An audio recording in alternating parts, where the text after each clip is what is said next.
finally come to the last step of design thinking, which is called as scale. And what I've always maintained is that the traditional models of design thinking pretty much stop at prototyping and testing of ideas. And that's where I have a contention that we are sitting on a bunch of ideas which everybody likes, but then what happens next? So, in traditional models of design thinking, both the start and the end seems to be a bit problematic. At the start, we are not sure about what is the motivation of the entire enterprise, and at the end, we are not very clear about where do these ideas go. And that is where the inspire stage and the scale stage seem to be very, very critical. Now, I have two techniques which I can offer to you in terms of scaling. The first technique is called as a business model canvas. The business model canvas is a wonderful contribution by Alexander Osterwalder, where it talks about how do we give a shape to an idea in terms of how will it look like in the form of a business. And then we have OKR, which stands for objectives and key results, something that Andy Grove of the fame of Intel proposed, and many companies including Google swear by. So, let us start straight with a business model canvas. Now, in its very nutshell, a business model talks about three things. The first thing is, how does a business generate value? So, what are the value generating activities? The second question is, how does a business deliver value? What are the value delivery activities?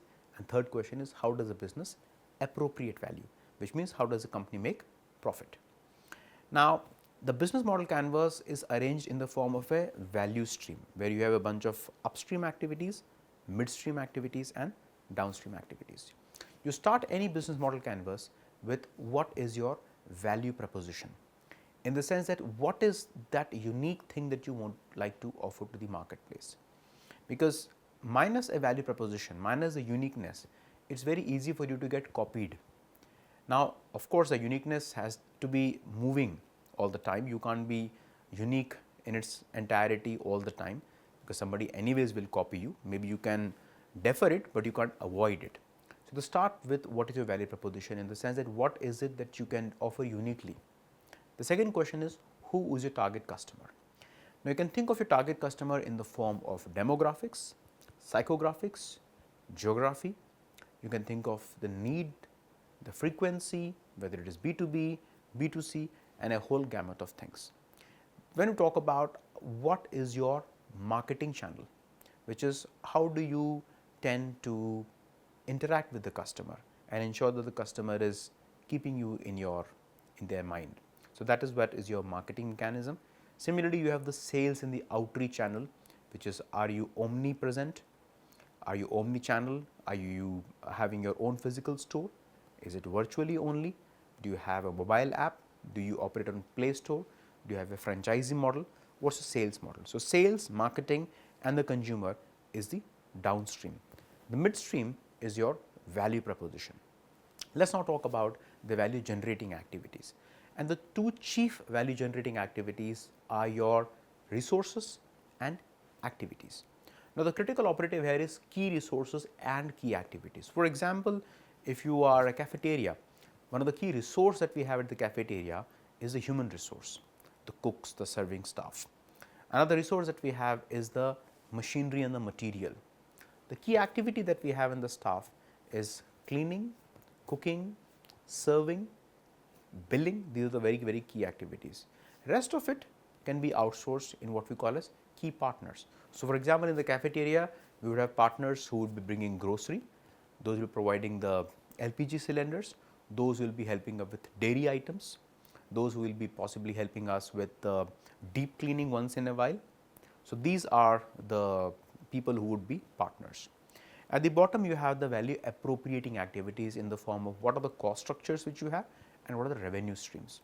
Now, cost could again be broken into whole gamut of things such as fixed cost, variable cost, operational cost, etc. It could be salaries, it could be rental, it could be licenses, it could be commissions that you might be paying, etc. And then your revenue streams, which could be in the form of what you get by selling products or services, what you may get from IPs, etc.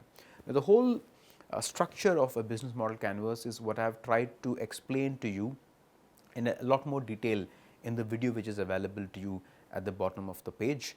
And I would strongly encourage you to go explore what a business model canvas looks like, and then you draw a business model canvas for your idea. Now, what a business model canvas also does is that once you have validated an idea and you think that the idea looks good, this provides a meat around the idea.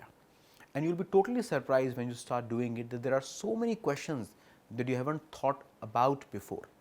For example, people are not even clear about how do you reach to the market. They are not clear about what are the cost structures. And believe me, if you do the exercise, you will be in a far better footing of either pursuing with that idea or pivoting even at that moment of time. So, that is what we have a business model canvas. And how do you measure your progress? You measure your progress with what we call as OKR, objectives and key results. Now, an objective and key results starts with the objective, which is the what. What do you want to achieve? And then you have key results, which talks about how. For example, via this course, one of the objectives that I have is that my students should be able to understand and practice design thinking in their life and career. That is the objective. Now, how do I measure it? It comes through key results. Let us talk about 3 key results. The first key result is that the students, 80% of the students have participated in the projects that we have, the live project. That is the first KR.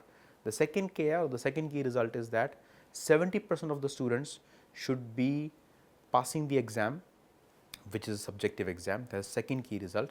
And the third key result is that out of the 1000 odd students that we have, 800 students should be coming in the live classes and interacting with me through the discussions.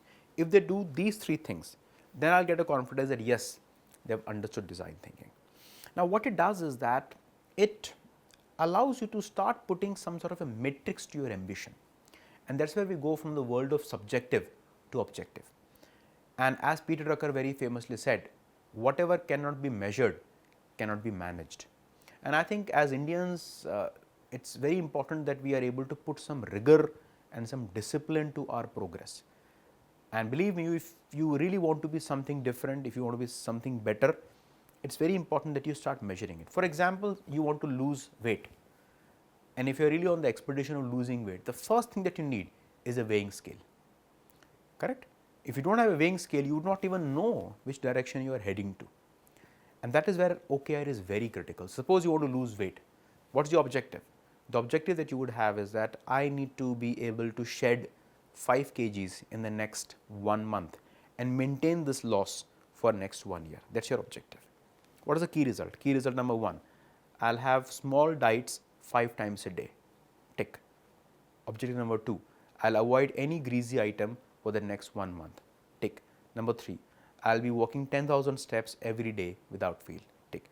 If you have first, second and third tick, automatically you will be able to achieve your objective. It is that simple. It is simple but not easy. It is simple to understand but not easy to practice, and that is where discipline is. So, in totality, what we have is the whole gamut of things on design thinking.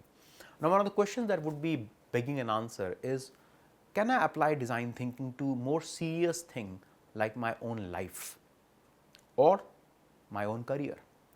And that is precisely the question that I have been bombarded with so many questions, with so many people saying that all this is fine, but the more pressing thing right now in my life is my own life and my own career. I have nothing else going, and that is where I thought it would be interesting thing for us to get into a discussion.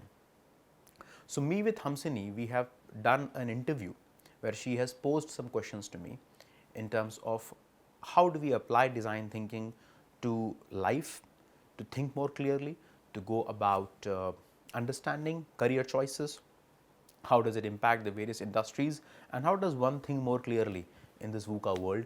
And right after this piece, we have the interview. I hope you enjoy the interview, you find it useful, and I am very sure that a lot of questions that you had in your head which would have gotten answered, but also a few which did not get answered, and I will be very happy to do another interview in short time. I would strongly encourage you to pose your questions as to what are the questions that you would like me to answer. We will be very happy to get those questions from you in the link below. So, thank you so much all of you for going with me on this journey of design thinking and also the live project. I profoundly thank the IMBX team for giving me this opportunity to interact with you.